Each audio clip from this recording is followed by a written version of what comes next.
Para empezar a hablar me puse una ASMR un poco exótico porque están tecleando en unos teclados que le han puesto como jalea o algo curioso. Me gusta mucho porque están usando miel también que están poniendo así en un, no sé, en un plástico. Y están cortando jabón. Esto lo hago para relajarme un poco porque este tema la verdad que me estresa mucho. Y te voy a comentar de qué es. Te voy a contar primero, antes de empezar con esto, que si no lo sabías, te lo comento. Existen actualmente lo que son los equipos de trabajo. La mayoría de las cosas se han enfocado en ser económicamente rentables. Yo diría que no el 100% porque siempre hay un margen importante, pero diría que una gran mayoría, no sé, un 80%. Existen cosas independientes y capaz que de un solo autor son las menos. Hay también una idea de que se vende de que cualquier persona que se esfuerce lo suficiente puede llegar a mentir. En el tema de lo que son los libros, a mí me gusta mucho leer. Existe una forma de libro que yo la verdad que no disfruto para nada, que son las sagas. Me gustan las obras un poquito independientes que inician y cierran un universo o por lo menos un mundo. O si quieres averiguar sobre eso que está ocurriendo, tenés que ir leyendo lo que dice el autor en diferentes cuentos, los diferentes relatos. Tenés por ejemplo a Lovecraft, tenés por ejemplo Borges. Borges me parece uno de los tipos más interesantes de leer porque no deja de ser muy cósmico lo que plantea. Y a pesar de que es un tipo bastante difícil, creo yo, de entender sus cuentos y tiene una prosa algo técnica y complicada, no deja de ser increíblemente atrapante y te logra dejar con esa sensación de extrañamiento de qué es lo que pasó acá, por qué está ocurriendo lo que está ocurriendo. El último cuento que he leído es el Aleph, que termina contando una cosa sobre un lugar que converge en un montón de cosas que es muy extraño y hay que leerlo varias veces. Y hay que leerle más obras, que no necesariamente tratan de lo mismo, pero más sin embargo sí caen en ese universo que él va creando. Sin embargo me topo con otras personas que por ejemplo crean novelas juveniles en las que tienes que seguir 7 libros para enterarte de la historia. Y es la historia del mismo personaje, historias que no vale la pena leer porque se podrían perfectamente resumir en un libro y ellos te lo expanden en 7 libros. Y eso hay quienes ven hasta qué punto pueden expandirlo más y llega un momento en que estresa. El tema va en que son equipos de trabajo que tenés autores que son muy buenos escritores, que un buen escrito cuando se lo das a un equipo editorial, que ahí es donde vienen los ghostwriters, los escritores fantasmas, ellos crean una buena obra, la convierten en una obra maestra y tenés obras impresionantes actuales, crean cosas perfectas. Pero crean obras literarias perfectas para que tú sigas leyendo, para engancharte, para vender más. Ese es el fin que tienen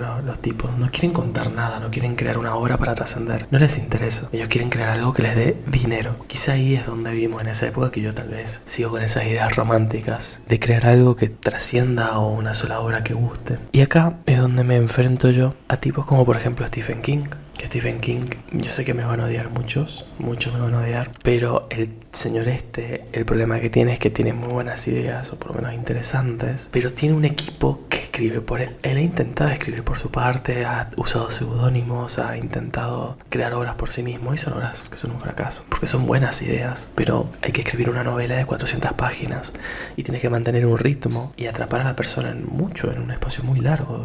400 páginas, yo he calculado en mi experiencia, me toma aproximadamente 1 hora 40, ponele que siendo muy lento un día, 2 horas me toma leer 100 páginas, tranquilo, leer todas las palabras sin saltar. Quiere decir que 400 páginas y me estaría tomando 8 horas, menos de 8 horas, un día completo. Que no lo hago, yo generalmente un libro me lo leo muy tranquilo en una semana porque me tomo mi tiempo para leer, me gusta leer y procesar lo que he leído. En este caso, con el tema de Stephen King, tiene obras que se nota que han pasado por editores y son obras que están bien. Y en la medida que se ha hecho más grande, ha tenido sus obras. Pero cuando intenta escribir por su cuenta, lejos de este equipo, sus obras fracasan. Si no, búsquenlo con su seudónimo y vean las historias que tiene. No son malas, pero son mediocres, menos que mediocres. Y yo sé, insisto, yo sé que mucha gente me va a odiar con lo que estoy diciendo. A mí me interesó en un tiempo dedicarme a ser ghostwriter, que es ser escritor fantasma, para trabajar en una editorial. Pero es bastante difícil, la verdad, este mundillo. Ingresar, básicamente no vivo, no he vivido nunca en lugares donde tenga editoriales cerca en las cuales pueda siquiera aspirar a poder entrar en ese punto. Generalmente puedo aspirar a entrar en otros puestos y es todo mi conocimiento ahí. Quizás lo que podría hacer también es escribir obras y promocionarme en lugares de escritos donde quizás lo que sea popular no es lo que a mí me interese. Qué sé yo, a mí no me interesa escribir novelas románticas o dramas, por ejemplo, que es lo que se consume mucho. Me tomo mi matecito, si me disculpas. Como me gusta el mate. Al punto que voy es, quiero hablar específicamente de un tipo que a mí me hizo tocar el cielo y después me hizo caer en la mierda absoluta. Brandon Sanderson. Y me estoy metiendo con un autor que sé que me voy a enganchar con muchos fanáticos, mucha gente que me va a odiar por lo que voy a decir. Pero también es cierto que lo que yo te voy a plantear es una idea propia, que yo he tenido esa experiencia, yo ya he leído bastantes libros antes. Soy una persona que le gusta consumir literatura y te voy a admitir que Sanderson tiene obras hermosas y obras que son francamente perfectas. He leído El Antris, que me parece una obra que está muy bien, es muy bonita. Es curioso que utilice un sistema un poquito, no es epistolar del todo, pero sí te cuenta 3 personajes que se van alternando y van contándote una historia que va ocurriendo. Es un poquito estresante a veces, muchas veces, porque la verdad que me gustaría ver el libro desde una perspectiva, no de 3. Igual me parece que está interesante la historia. Siento que este buen señor, y lo sentí en ese libro que fue el primero que le leí, me enamoró porque es una obra de literatura fantástica, que a mí me gustan las obras de literatura fantástica y me pareció original alguna visión distinta. En este caso el Antris es un príncipe, no te voy a contar un spoiler muy grande, es un príncipe que de repente tenés una ciudad que es de bendecidos que se vuelven todos de repente como zombies. Y tienen ahí un montón de gente cerrada, pero que son como zombies que tienen una cierta conciencia y son unos condenados que vagan por ese mundillo, ¿no?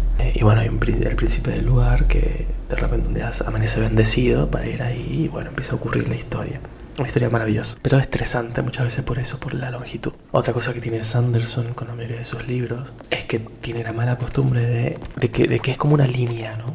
Es una meseta, imagínate como una línea del corazón. Imagínate que estás muerto todo el tiempo y en el último minuto esa línea empieza a generar ondas gigantes y es donde empieza a sentirse las tsunamis de Sanderson, ¿no? Al final los libros se vuelven interesantes y ahí son muy adrenalínicos, uno se pone a leerlos y claro, pasan tantas cosas que si son 100 últimas páginas te las lees en 2 horas, pero si son 400 páginas porque tiende a escribir libros muy largos, claro, te quedas toda la noche ahí leyendo porque es muy difícil salirse de esa cuestión, ya te vino trayendo tu pura atención todo el tiempo. Cuando se va a resolver llega un momento que bueno, si no has leído antes a Sanderson, a mí me ha pasado de que son inesperados sus finales. Después tiende a caer en algo que no me termina de gustar del todo. Agatha Christie tenía lo mismo. Y es que por querer ser original sale con cosas más bien raras. Aunque es una persona que yo considero que es de los que mejor escribe lo que es magia dura, magia con reglas. Y acá voy a hablar de otra obra que he leído que me parece hermosa. Me parece el mejor libro que ha escrito Sanderson. Es El Archivo de las Tormentas, el primero.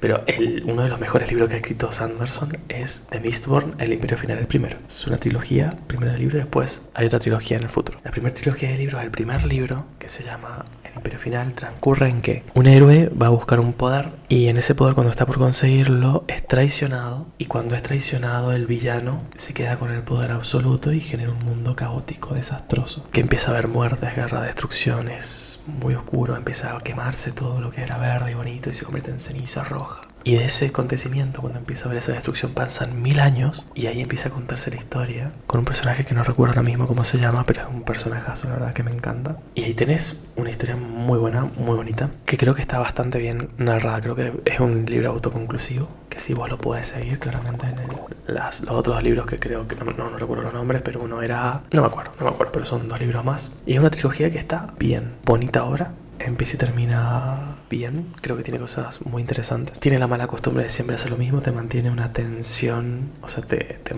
cuentan muchos detalles, simpático porque son muchas reglas de magia. De repente acá tenías la alomancia y la ferukime, tenías 2 magias en este mundillo, ¿no? De Mistborn. Y acá vos, cuando tenías que consumir metales en un frasquito, ¿no es cierto? Como pelotitas de metal, que tenías, no sé, qué sé yo, cobre, oro, ¿qué otro material tenías? Peltre. Vos te lo consumías y te daban diferentes efectos. El peltre, por ejemplo, te daba fuerza. Había otro que no recuerdo si era el aluminio, qué material era, que te permitía agudizar tus sentidos muy fuerte, entonces podías oír más, ver más. Y así tenías diferentes efectos, ¿no? Tenías uno que era el cobre, que por ejemplo vos podías, como si algo era más liviano que vos, el metal que ibas a traer era más liviano que vos, venía hacia ti, pero si era más pesado que vos ibas hacia ese metal. Y en el caso del hierro es lo mismo, pero a la inversa.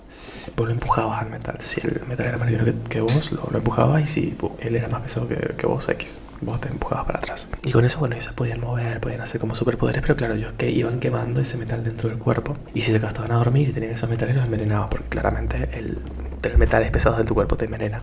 Una idea muy original. Después tenías la feruquimia dentro de ese mismo mundillo, que la feruquimia es que vos podías ir guardando, por ejemplo, fuerza en hierro. Entonces en ese hierro vos estabas súper débil, súper flaco, te podías quebrar muy fácil, pero te quedabas un día, por ejemplo, entonces ibas guardando ahí la fuerza y después la podías volver a utilizar, gastando esa energía acumulada. Interesantísimo. La obra tiene unos personajes muy buenos, muy simpáticos. Creo que están bien. Creo que la obra de principio a fin te atrapa, logra su cometido. Puede marcarte un antes y un después si no has leído obras de ese tipo, porque está pensado para eso. Y creo que está bien. Después he leído la obra El aliento de los dioses, que es una especie de forma para como ingresarte al cosmere de Brandon Sanderson, que el cosmere es como, bueno, un cosmos en el que pasan muchas cosas y tenés como planetas, que en esos planetas tenés diferentes magias. En el caso del aliento de los dioses, que es otra obra que te inicia un poquito en el cosmere, es una tierra en la que cada persona tiene un aliento, ¿no es cierto? Que es como el de vida, pero puedes vivir sin tu aliento, y ese aliento vos lo puedes utilizar para animar cosas. Por ejemplo, yo agarro mi aliento propio y lo uso en un hilo de lana, y esa lana se mueve a mi voluntad.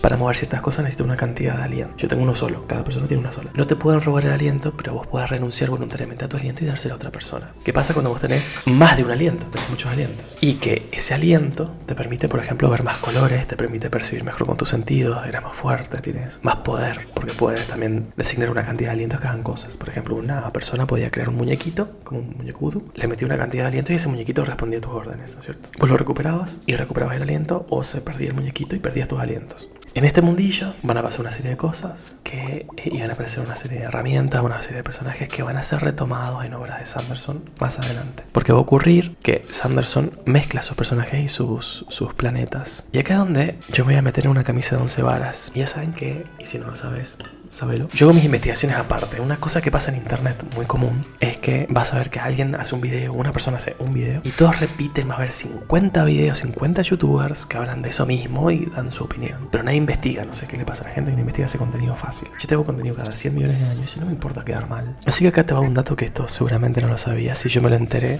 porque yo antes estuve en una secta, y en esa secta tenían curiosidades raras, conocías cosas de otras sectas. Una cosa que tienen los cristianos, y la secta cristiana sobre todo, es que critican otras religiones, otros cristianismos, y dicen que todas son malas. Y una cosa que aprendí cuando estuve en esta secta es que los mormones, en este caso Sanderson es mormón, tienen mucho credo que está escondido, ¿no es cierto? Tienen, qué sé yo, en este caso los mormones tienen, por ejemplo, las ropas interiores mágicas, que son como protección, que cada tanto tenés que usar, no sé cómo es el tema ahí. Y ellos aspiran, su cristianismo es que vino en algún momento un ángel, Moroni, que era el nombre de los mormones, y bueno, a Smith, creo que se llama, como el villano de Matrix, le da una revelación. Esa revelación es el libro del mormón, pim pam pum. Cuando te metes esto no te enterás, pero si te quedas mucho tiempo y como que vas pasando, ¿no es cierto?, escalafones, ellos te dicen que es medio como los cientificistas, creo que se llama esa religión, ¿no? La cienciología. Y es que en el cielo hay ángeles, hay un dios, que si lo tratas del gnosticismo se llama Demiurgo, este dios, que es el dios del planeta Tierra. Pero en este caso, bueno, hay un dios del planeta Tierra, según los mormones, que ha sido un humano trascendido, y hay un montón de ángeles. Esos ángeles vienen a la Tierra como poseyendo carcasas o cuerpos humanos. Entonces, todo deber del mormón es tener muchos hijos, casarse y tener muchos hijos, para que puedan venir muchos ángeles, y esos ángeles viven esa vida de humano,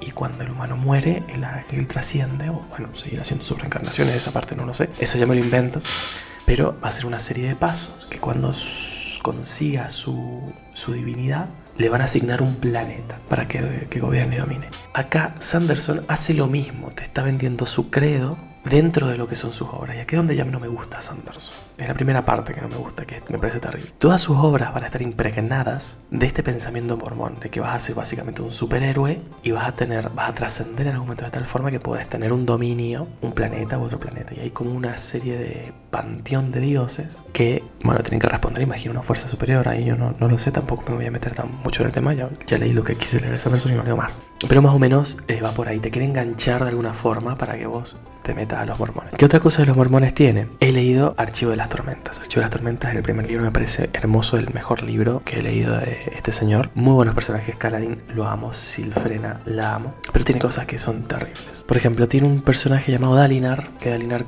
tiene una actitud que es muy mormona, es muy del cristianismo sectario. Te cuento una para cuando lo leas. No es malo porque también está bueno conocer otras culturas y conocer otras cosas, otros credos. Es una curiosidad, pero para que sepas, cuando estás leyendo eso, lo que te están haciendo es venderte con una idea. Básicamente te meten la semillita mormona. Y es que, por ejemplo, Dalinar tiene un hermano, que el hermano es el rey del lugar, del recuerdo cómo se llama el país, como los Alesi, Aleskar. Es el rey de Aleskar y bueno, el rey en algún momento muere y la esposa queda viuda. Entonces la esposa le tira mucha onda a Dalinar, que es el hermano del rey. En este caso el rey pasa a ser el hijo, ¿no es cierto?, del que había muerto. ¿Y qué pasa con Dalinar? Que nunca, una cosa que te prohíben los mormones es que no te puedes quedar a solas si eres un hombre soltero con una mujer soltera, porque se ve mal. Ellos viven mucho de la imagen, de la reputación, y hay una cantidad de chusmerío terrible en estas sectas. Las habladurías son el pan de cada día. Entonces la idea de ellos es que no den lugar a habladurías. Entonces le ve actitudes como, por ejemplo, que no las vean a solas. El tipo, cuando quiere hablar con esta señora Navani, la viuda del rey, siempre se asegura de que hay un guardia. Al final también hipocresías cristianas, hipocresías de estos grupos terminan haciendo cosas. Tiene una visión muy particular Sanderson con respecto a lo que son las relaciones sexosas y con respecto a lo que es el amor. Son ideas ridículas, la verdad, que vos decís, este tipo parece virgen.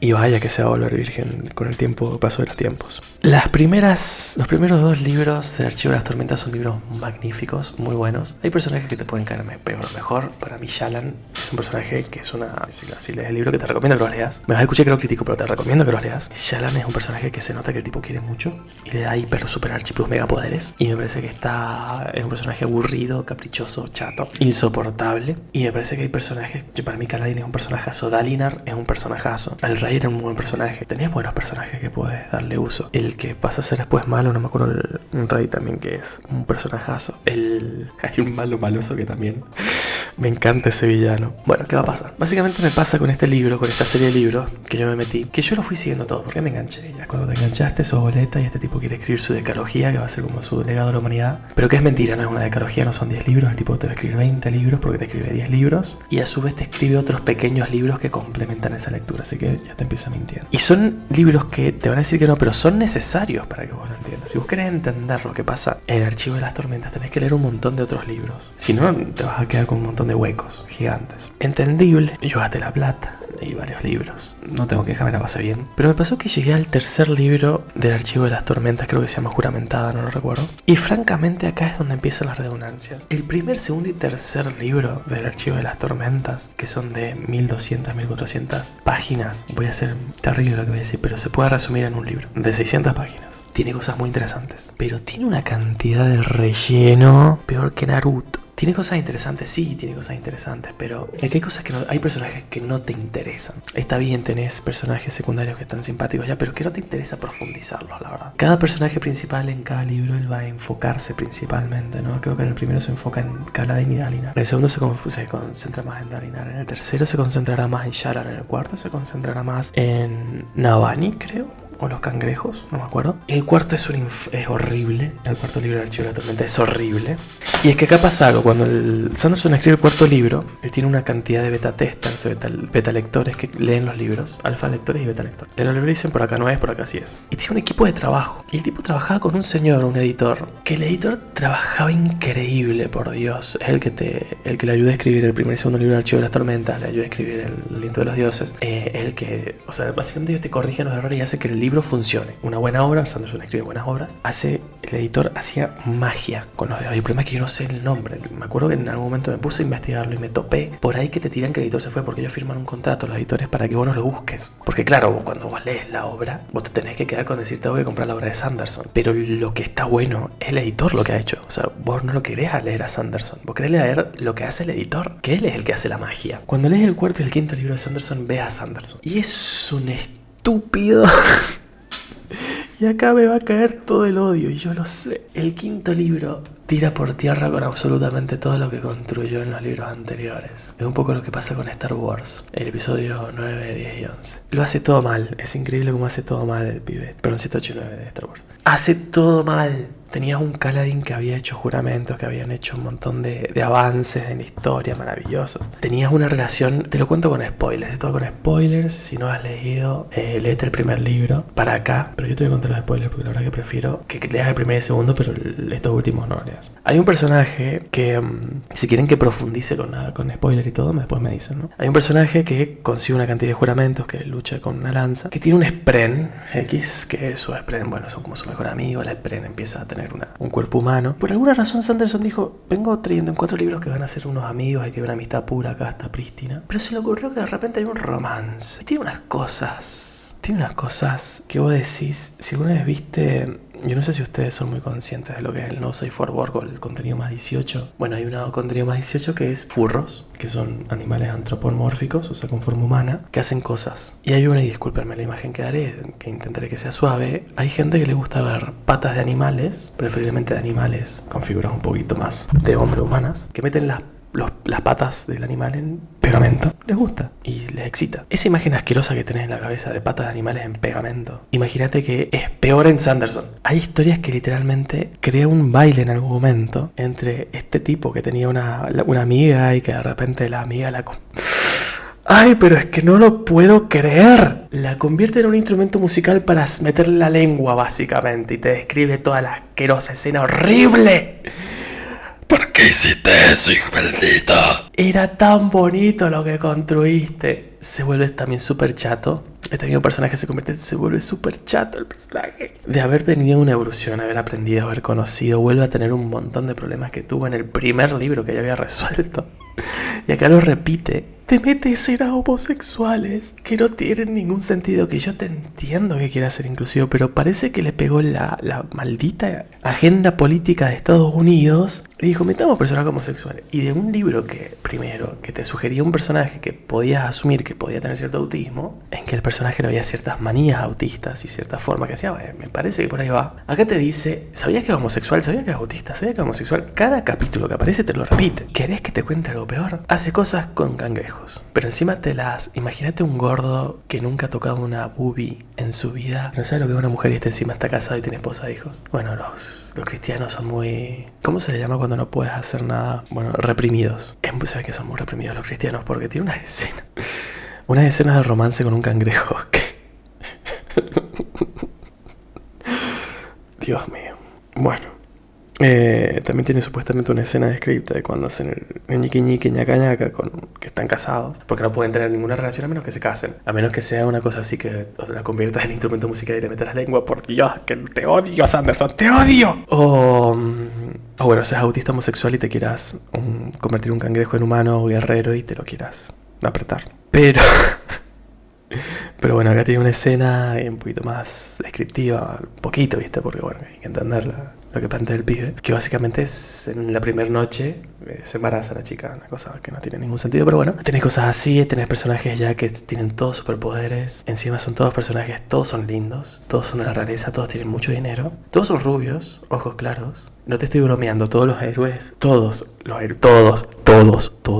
en este libro y en este compendio de libros, todos son rubios ojos claros, porque el ideal mormón son rubios ojos claros. Y creo que tenés por ahí un chabón de piel negra. Creo que en el primer libro tenés uno que es un personajazo, creo que es, no sé si es negro, igual me lo invento, pero te lo describo un poquito como si fuera negro. Acá en teoría hay supuestamente un personaje que quizá no se sabe, porque tampoco te lo deja claro, porque encima es medio ambiguo. Para los otros no es ambiguo, o sea, para describirte cómo le mete la lengua al instrumento musical no es ambiguo, pero para describirte una persona que supuestamente es de color es súper ambiguo. Tienes también orientales, pero sobre todo los que predominan, los jefazos son todos rubios ojos claros, o a lo sumo pelo negro. Kaladin en teoría es medio achinado, pero bueno, se convierte en un rubio ojos claros, o sea, no le des más vueltas. Y todos tienen como poderes angelicales, no pueden tirar rayos, pueden abrir la tierra, pueden transformar cosas, bueno, son todos dioses que eventualmente van a trascender en tener planetas, porque es el ideal mormón, claramente. Y bueno, tenés personajes que son muy fuertes, tenés torturas muy raras, tenés personajes que son más los malos malosos, que no son tan malos malosos, pero a la vez sí. Tenés historias que sobran completamente, que a nadie le interesan, tenés cosas, voy a hablar del último libro en específico, tenés cosas que hacen un juramento que cuesta un montón para tener unos bichos que siempre los cuidan y les leen el pensamiento todo el rato, y que de repente ellos renuncian a su juramento y los personajes hacen... y desaparecen. Hay un personaje que me da risa, que es un personaje simpático, Adolin, que tipo lo tiene todo. Es lindo, tiene dubi con todos los personajes femeninos que existen. Es rubio, claro, es medio moreno, o sea, no es moreno, es piel. ¿Cómo se llama cuando tomas sol? Bueno, es piel que se nota que ha tomado sol, ¿no es cierto? En la playa, entonces es una piel divina. Es alto, es fuerte, es hábil, es inteligente y que él dice, ay, qué triste, lo único que pasa es que no tengo superpoderes y no encajo en este mundo de gente con superpoderes. Y vos decís, flaco, pero lo tenés todo. Literalmente puedes quedarte en tu casa y tener la vida resuelta. Personajes con los cuales no puedes sentir absolutamente ninguna empatía. Los pocos personajes por los cuales puedes sentir empatía, que es por los habitantes del planeta en el que caen estos superhéroes, que son cangrejos. Los pobres cangrejos son súper maltratados, son los malos malosos porque Sanderson quiere que sean los malos malosos. Vos tenés que odiar a los malos malosos cuando lo que terminás sintiendo es empatía porque les caen en su planeta, los echan, les roban las cosas, los maltratan, los matan y cuando quieren recuperarla, los dioses dominan plano superior al que puede dominar cualquier cangrejo. Son dioses. Y vos decís, por Dios, falta que los haga oscuros, ¿no? Que creo que son oscuros encima los cangrejos, que también te lo sugiere. Pero hay personajes que son oscuros, o sea, son de piel negra. Es el increíblemente racista, por el amor de Dios. No lo sé, la verdad que hay gente que te lo va a defender hablando en Sanderson, sí, que esto y aquello, sí. ¿Quiénes te lo van a defender? Yo he visto la otra vez que bueno, a ver qué más gente habrá que no le guste, ¿no? Tenés los que lo aman y los que lo critican un poco y la gente que lo defiende, la verdad que me parece ridícula. Entiendo que uno lo pueda defender los primeros libros, pero la verdad que esto que ha hecho Sanderson es horrible. Se le a juicio del editor, el editor no va a volver. El editor ya dejó muy claro que no va a volver a trabajar con Sanderson más. Y es que cuando le lees este libro, que ha pasado nada más creo que una o dos veces, pasó por los lectores y le dijeron, mira, flaco, por aquí no va. Y Sanderson dijo, me da igual, lo voy a hacer yo. Le ves lo que escribe el tipo, escrito 1600 páginas que se podrían haber reducido en 200 páginas y queda bien, y menos también. Y la verdad que se nota que le hace falta a alguien que haya seguido la historia, porque se nota que en el cuarto y quinto libro está solo Sanderson con el mínimo equipo posible. Lo conoces y la verdad que te decepciona porque decís, tan buenas horas que tenías, tan buen trabajo, y me estás diciendo que todo este buen trabajo no lo hiciste vos. Este buen trabajo lo hizo tu editor. Yo quiero leer a tu editor. Quiero que... Y son de Sanderson los personajes, o sea, si él decide hacer lo que está haciendo, son de él y no podemos cambiar nada. Y tiene un grupo de fans absurdamente grande y todo ese club de fans lo ama y va a seguirlo. Y va a consumir este libro y va a decir, esto me encanta porque, claro, yo me pongo en este lugar. Yo digo, bueno, a ver, yo he invertido cuánta plata en comprarme cuántos libros para leerlos, libros gigantes que los tengo ahí. Y yo ya me tengo, ya está. Yo no voy a seguir, pero claro, hay gente que va a decir, no, mira, todo lo que invertí sigo, ¿viste? Entonces, no voy a renunciar a lo que haya invertido, voy a seguir invirtiendo más. Es un pozo sin fondo, la verdad. Yo creo que estos tipos lo saben y me parece horrible. Pero bueno, eso es básicamente el resumen de lo que yo pienso. Si quieren que les cuente un poco las historias para no comprarse los libros y les gusta mi forma de hablar, yo no tengo problema en hablar, a mí me encanta. Yo lo hago, yo les empiezo contando un poco qué es el Antris, los repasaré el libro y lo contaré. Pues hasta eso sí, acá me estás teniendo no sé cuánto tiempo llevo. Voy a corroborar ahora mismo, llevo media hora hablando. Me vas a tener como 4 horas hablando, así que quizá lo divida. Pero voy a contarte de qué van los libros. Te puedo contar el Antris, te puedo contar los 3 de Mistborn que he leído, El aliento de los dioses. Creo que tengo por ahí alguno más perdido que me habré leído de Sanderson, que me pareció bien. Y lo que es el archivo de las tormentas. El archivo de las tormentas tiene cosas muy interesantes. Mucho relleno, yo te lo puedo contar sin el relleno, así que va a ser mucho tiempo igual, pero vamos a lo que nos interesa, vamos al quid de la cuestión. Si te interesa, si les gusta, ustedes hagármelo saber. Yo en este momento no se voy a poner de fondo, supuestamente pondré, no sé, alguien jugando un juego, o me voy a poner dibujando, imagino, algún ejercicio de dibujo. Y nada, espero que les... ya me descargué esta crítica, van a ser ustedes mi diario personal, mi bitácora. Y nada, cualquier cosa que quieran saber o que quieran preguntar, hagármelo saber. Y yo cuando pueda grabaré otro vídeo hablando de estos temas. Les mando un abrazo gigante. Recuerden que voy a inventarme en algún momento un saludo, simplemente eso. Lo veo próximamente en lo que sea que haga.